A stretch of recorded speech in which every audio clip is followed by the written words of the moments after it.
Assalamualaikum warahmatullahi wabarakatuh. Saya Zafira Sato akan memaparkan hasil pembuatan instrumen tes untuk memenuhi tugas dari mata kuliah evaluasi pembelajaran dengan dosen pemampu Profesor Dr. Yanarto MPD. Di sini mengenai kompetensi isinya, saya mengambil KI 3 pengetahuan sebagai berikut.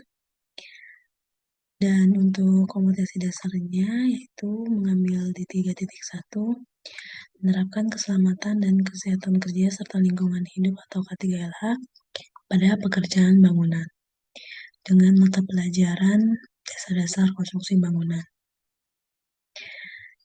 Untuk menyusun dalam pembuatan instrumen tes ini, saya mengikuti langkah-langkah konstruksi tes yang diajarkan oleh Pak Arthur sendiri, yang saya mengambil poin 1 sampai dengan poin 6. Untuk yang pertama yaitu menetapkan tujuan tes. Nah, tes ini dibuat termasuk dalam tes normatif karena dirancang untuk mengevaluasi pemahaman dan kemampuan siswa dalam menerapkan materi setelah atau selama pembelajaran berlangsung. Dengan tujuan memberikan umpan balik bagi guru dan siswa dalam memperbaiki proses pembelajaran.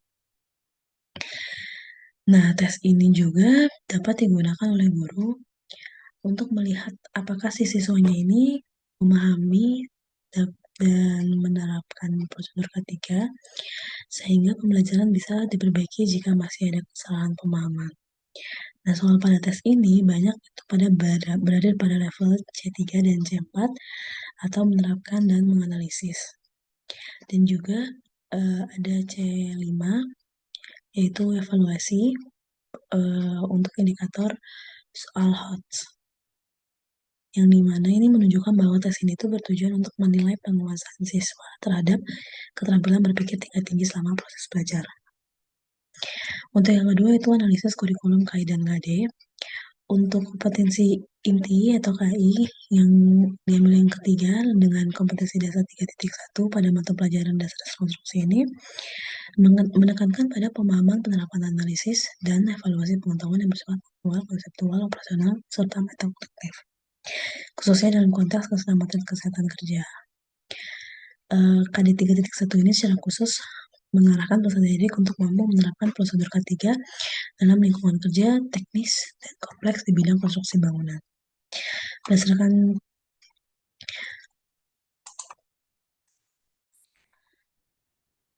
standar pembuatan soal objektif, KD yang saya gunakan ini berada pada ranah kognitif C3 atau penerapan dalam taksonomi Bloom revisi. Yang dimana berarti soal-soal ini disusun harus menuntut peserta didik tidak hanya mengetahui teori ketiga, tapi juga mampu menggunakannya dalam situasi nyata dan simulasi kerja nanti.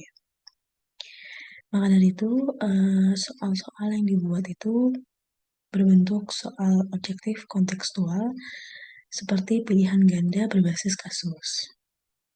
Soal pun disusun juga harus mengandung validitas yang kuat, tingkat kesukaran yang bervariasi, serta ada distrakstor atau pilihan jawaban yang berfungsi baik. Dan dengan pendekatan ini, soal dibuat untuk mampu mengukur nih seberapa kemampuan peserta didik dalam memahami dan menerapkan prosedur ketiga secara tepat di dunia kerja konstruksi yang sesungguhnya. Lalu berikutnya yaitu bagian ketiga atau analisis buku dan sumber belajar lainnya.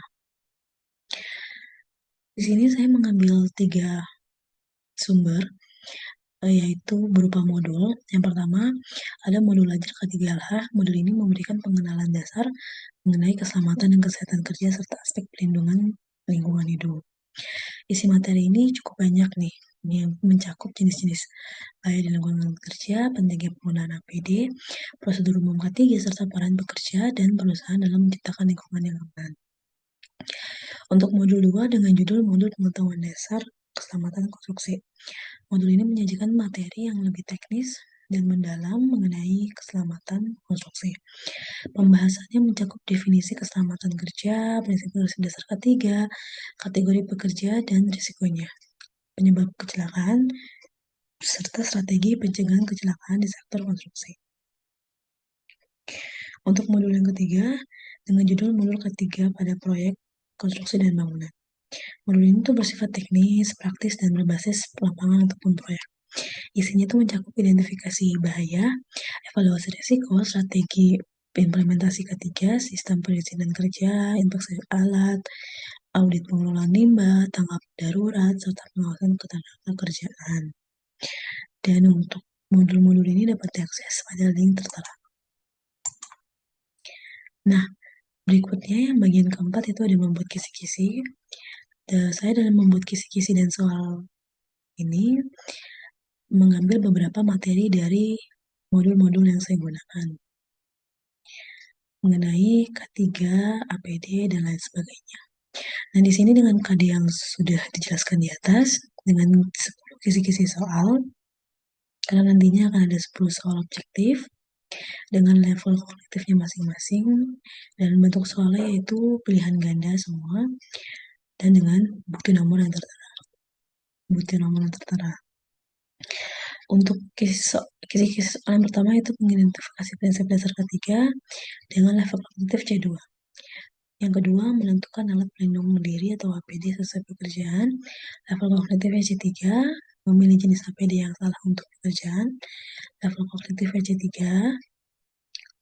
mengevaluasi penyebab kecelakaan kerja itu C5, menentukan tindakan sesuai prosedur ketiga dari skenario itu C3, memperkirakan pelanggaran prosedur ketiga dalam situasi kerja itu C5, mengidentifikasi potensi bahaya di area kerja konstruksi itu C3, menentukan pelanggaran prosedur ketiga itu di C4, menentukan urutan prosedur tanggap darurat itu C3, dan yang terakhir menganalisis penyebab kecelakaan kerja berdasarkan kasus itu C4. Berikut kisi-kisinya, dan selanjutnya itu adalah indikator. Indikator ini dia dibuat berdasarkan dengan kisi-kisi soal yang sudah ada di sebelumnya, yang sudah dijelaskan sebelumnya. Maka dari itu dapat dibaca ada 10 indikator dengan masing-masing tujuannya. Nah, untuk yang terakhir yaitu adalah membuat pikir soal. Soal itu ada 10, dan soal ini dibuat berdasarkan dengan kisi-kisi yang ada.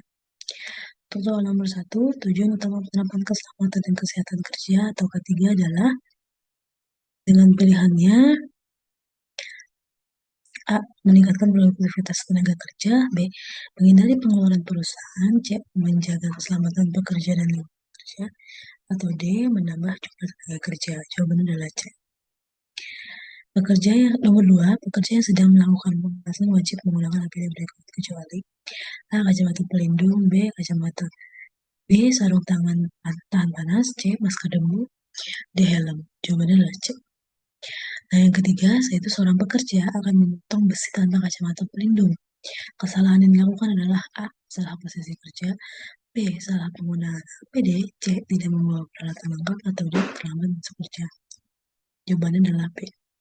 Nah, nomor 4, dalam proyek pembangunan gedung bertingkat terjadi kecelakaan kerja akibat dan tidak menggunakan helm dan sepatu pelindung. Setelah dilakukan evaluasi, diketahui bahwa manajemen proyek tidak melakukan briefing K3 sebelum pekerjaan dimulai. Apa tindakan evaluatif yang paling tepat untuk mencegah kejadian serupa di masa mendatang? A. Memperhatikan semua pekerja yang terlibat dalam proyek. B. Meningkatkan pengawasan terhadap hasil pekerjaan fisik di lapangan. C. Menyediakan fasilitas kesehatan di dekat lokasi proyek. Atau D. Mewajibkan briefing K3 harian dan penegakan disiplin penggunaan APD. Jawabannya adalah D. Nomor 5, seorang pekerja akan menaiki scaffolding. Prosedur pertama yang harus dilakukan adalah A. Memeriksa kondisi cuaca. B. Membersihkan scaffolding yang terpasang dengan benar. C. Langsung naik ke atas. Atau D. Menggunakan tangga seadanya. Jawaban B. Nomor 6, seorang teknisi bekerja memperbaiki panel listrik tanpa mematikan aliran arus terlebih dahulu. Dia menganggap bahwasannya pengalamannya sudah cukup untuk menghindari kecelakaan. Jika Anda adalah pengawas ketiganya, apa langkah evaluatif yang sebaiknya Anda ambil? A. Mengevaluasi kepatuhan terhadap SOP dan melakukan pelatihan ulang. Ketiga, B. B. Melaporkan teknisi ke pihak berwenang tanpa klarifikasi. C. Memberikan teguran keras secara lisan kepada teknisi. D. Menyusun ulang jadwal tenaga kerja teknisi akan lebih lengkap. Jawabannya adalah A. 7. Saat mengamati lokasi proyek bangunan, seorang pekerja mendengar suara mesin keras yang mengganggu dan terasa getaran dari peralatan berat. Jenis potensi bahaya yang dialami tergolong ke dalam A. Bahaya biologis, B. Bahaya kimia, C. Bahaya ekonomi, atau D. Bahaya fisik. Jawabannya adalah D. Nomor 8. Perhatikan gambar berikut. Seorang pekerja berada di atap tanpa pengaman, menggunakan sandal dan membawa alat berat. Kesalahan terbesar dari tindakan tersebut adalah A. Tidak memakai seragam, B. Membawa alat berat, C. Tidak menggunakan pengaman jatuh, atau D. Menggunakan tangga. Jawabannya adalah C. 9. Urutan prosedur tanggap darurat saat terjadi kebakaran adalah A. Lari berteriak bersembunyi, B. Matikan listrik, laporkan evakuasi, C. Panggil petugas amankan barang kembali bekerja, atau D. Buka pintu, masuk ke dalam, dan tunggu bantuan. Jawabannya adalah B. Nomor 10. Seorang pekerja jatuh dari tangga karena tidak memeriksa pijakan dan tangga tidak dikunci. Penyebab utama kecelakaan tersebut adalah A. Pekerja kurang istirahat, B. Cuaca buruk, C. Kelalaian dalam menerapkan prosedur ketiga, atau D. Pekerja takut ketinggian. Jawabannya adalah C. Baik, berikut adalah udah menjelaskan ataupun dipaparkan mengenai hasil susunan instrumen tes yang saya buat. Kurang lebihnya mohon maaf. Wassalamualaikum warahmatullahi wabarakatuh.